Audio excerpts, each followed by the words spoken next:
I meant Abubakar Malami. He has not been found guilty of anything. This has been against the properties. It's like the courts seem to have decided that these properties, we want to know the original source. But as a person, we are coming back to that one later on, not now. Fantastic way to start, because it touches on a very important area that needs clarification. Okay. Because in very many respects, people, particularly those who are circumspect, will be wondering where then is his constitutional right to presumption of innocence guaranteed under the Constitution. So that is still intact. Very much intact. So, even the Constitution itself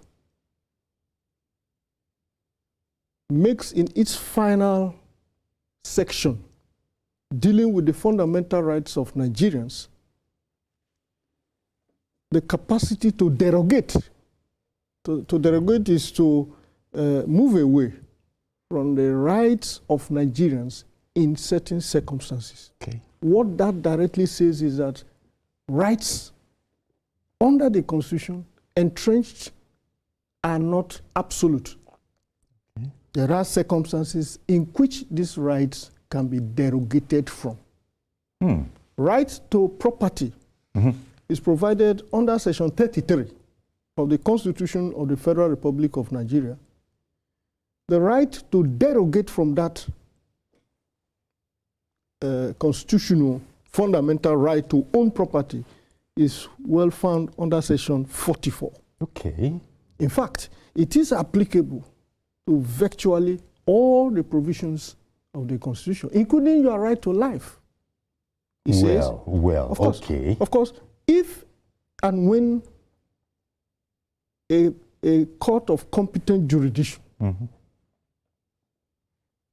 convicts a felon who has committed maybe capital offense and sentences him or her to death, that right, that fundamental right entrenched in the Constitution protecting your right to life can be derogated from, albeit according to law, because the court has determined that that right you have, you must lose it in that circumstance. That clarification is important because if we don't start from that premises, you might begin to run into difficulty regarding what is playing out. What is the second point? You know, there is a global campaign against corruption. In the same way, there is a world uprising against terrorism and money laundering and whatever. In this case, the United Nations, which is the umbrella organization of the world, of the civilized world, had, through their the General Assembly, passed a resolution, Resolution 58-4, that was in 2003, condemning corruption as a trend, an emerging trend in the world, and jeopardizing even peace. And Nigeria ratified that convention. Okay. Of course, you know that by reason of... Nigeria is the signatory. God bless you. Okay. By reason of Section 10 of the Constitution of the Federal Republic of Nigeria, no such international treaty or resolution or convention is applicable to Nigeria except it is domesticated. That's that ratification. Okay. Sorry, I think it's Section 12. Section 10 is about secular states. Section 12. So, once that is done, in 2004, we became a state party to that convention. Section 54C, Article 51 of that resolution mandates every member state to take measures, take steps with a view to stopping corruption, seizing, freezing assets traceable to illegal activities to seize it. Now, these are the provenance, these are the sources of the numerous legislations. Time will not permit us to go into that now. Numerous in number. But suffice it to say that you have one interesting one in 2006, 3 years down the line. It is known as the Advanced Fee Fraud and Other Related Offense Act, 2006. Does that one have the numbers 419 somewhere? Well, no, that is different from. That's different. Oh, okay. But it is very popular. Okay. 2006. Okay. Now, almost 2 decades after, you had the Proceeds of Crime Recovery and Management Act 2022. Okay. Now, and I said, I missed so many other legislative frameworks and pieces of legislation to deal with this aspect. What did they do, in essence? It is to introduce in the body of laws in our country what is known as non-conviction forfeitures. Okay. Now I get what you meant when you said you have to understand the provenance of how we arrived here. So that all of the, don't forget, I'm a right activist. I have led right organizations. So we are conscious and very circumspect when you are encroaching those areas. The essence of this non-forfeiture, non-conviction forfeitures is to allow the state move against proceeds of crime or assets that are traceable to persons or known persons, but cannot immediately be justified to be legitimately acquired by those persons. That is what it does.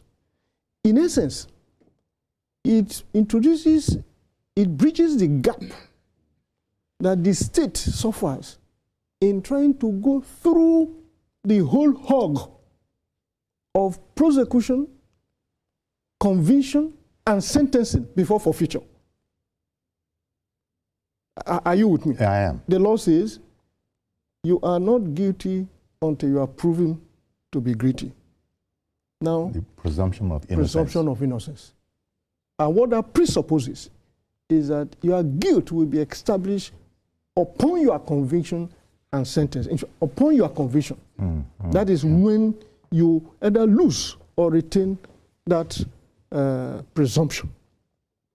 But what this does is to say, come, this is an emerging crisis. It has even become existential. In fact, the insecurity in this country is proportional to the corrupt activity that has befallen this country, as they are in so many other jurisdictions. The United States of America has a similar piece of legislation. So instead of encountering the crisis, the difficulty of securing conviction, the inability of the state, in most cases, to get to conviction itself. Don't forget, the standard of proof with criminal prosecution is beyond all reasonable doubt. You hear me most times when I say it's easier to defend a crime than to prosecute a crime. Because if I cast a shadow of doubt successfully it might be against an element, just a single component of that crime is shattered. It is resolved in favor of the defendants. We call them defendants now. That is what you know as the accused person. Yes. So, instead of the state to lose those years, I just mentioned reference, I think it was on this studio last week or so, when I referenced the case of Jones Udogo. That is a popular Ojozo Kalu's case. And I was discussing section 39 and 49 of the evidence as to say that you are at liberty to utilize evidence or proceedings or materials which you had used in previous proceedings in a subsequent proceeding, provided you can, satisfy the conditions that are laid down there. So coming back to this, the state has become weary of the long time it spends in prosecuting these cases. Most often than not, these persons have become not just people of means, they have access to that asset, they have become wealthy, and they have capacity to manipulate the system and the law. When you have the best of lawyers heavily mobilized, and I know you know what I mean. Of course. They will go to no length in defending what they believe is the interest of their clients. That way, most often than not, you don't have as much conviction as you would have if it is a non-conviction forfeiture. And what is more, very many often than not, you don't get to recover as much as you would have wished became the proceeds of crime to your knowledge. Because you need to prove every single thing to be able to get to that point. So, as a reform, as a strategy to deal with this crisis, legislative frameworks are developed, laws are enacted to empower the state to proceed against these assets, not the person. Not the person. And it becomes a civil proceedings. Okay. A civil proceedings, where the standard of proof is no longer beyond reasonable doubt, but on the balance of probability. Therefore, my classmates looks at me and says, this is our mate. His beards have become so white and nourished that we can no longer. Wait a minute, how come he's putting on such pair of suit and jacket? We can no longer be sure that all that is associated with him can be said to be legitimately acquired. That triggers the process. And then there could be a whistleblower who will be compiling all of what they believe are my assets, but cannot be legitimately justified to be acquired, and then the state will move against you, particularly when they have done their own background investigation to confirm that if you are a civil servant, if you are, this is way beyond what you... It's reasonably expected. Instead of filing a charge or an information, they come by way of motion expertise. Motion expertise is that we're dealing with this with the court now to say we need interim injunction, interim forfeiture, to enable us to take control of A, B, C, and preserve those assets. Sure, you've used the word. Are you sure you are not doing part-time law? Preservatory. I listen carefully to you lawyers. God bless you, sir. Whenever you and we respect you for the level of expertise and knowledge you also display here. They are known as preservatory orders. They are preservatory in the sense that it enables the state through the law enforcement agencies, particularly EFCC, that have been empowered. Section 7 of the Advanced Fee Fraud Act, Section 32 of the EFCC Act, and so on and so forth. Don't forget, I've referenced the United Nations Convention Against Corruption, Resolution 58-4, 2003. And you remember, all of this whole battle became intensified during the Obasanjo. The EFCC Act, 2004. So you could see the sequence. So by the time the court is approached with an ex parte, a motion for ex parte application, an interim forfeiture is granted, it is granted to enable the law enforcement agency to take hold of this. Oh. So you without, and it's a civil proceedings. So I wanted to come to that. You have mentioned 58. Yes. 57. 57. Traceable to one person. Yes. Not just one person. Former Attorney General of Nigeria. Minister of Justice. Malami, Abubakar Malami. Out of which, how many? 9.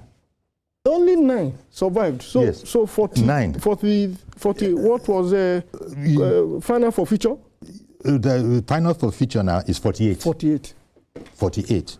And these, you know, they included, for instance, when I was looking at the case just before coming on here, Justice Emeka Nwite had ordered interim forfeiture of 57. However, Madam Justice Joyce Abdul Malik, when she delivered the final ruling, forfeiting 48 of the 57 properties to the federal government, she left out 9 properties in Kebbi and Kaduna. The ones that were forfeited by deduction seems to be, you know, across Kebbi, Kano, Federal Capital Territory. So let me crack a joke. If I were, I wouldn't say, Madam. That would give you out as not being a lawyer. I would say, my Lord. It needs to be proved that I'm just close to lawyers. I'm not actually one. So here is the point. The law recognizes that you still have that right. And what it does is that it makes an inventory of the assets and property that is traceable to you, albeit suspiciously, because it is not commensurate with what you could legitimately acquire. Yeah. So the onus shifts on you. To sort of. And how does it happen? They cannot forfeit those assets with finality. In other words, you can't find final forfeiture except you are put on notice. Okay, and that apparently has been done. Of course, and once you do it, once you're able to put up a notice, given the usual 14 days, for you who claim to, or whoever claims to be the owner, to come and justify the ownership of this thing, it has been satisfied. Okay, but one final question, because I must go on break. Does you made the distinction between the forfeiture has the, you know, it looks more like a civil matter. It is a civil matter. It is a civil matter. You come by motion on motion ex parte. Okay. You don't do that in a criminal matter. Okay. Motion ex parte. So such being the case, does... And that's why it's called non-conviction forfeiture. Does Malami SAN still have the right to appeal this final forfeiture? Well, of course, the right to appeal is there as a constitutionally guaranteed right. But it doesn't detract from what has happened. So we'll take a quick break. We'll be right back so we can also include calls. Do stay with us, please. We'll be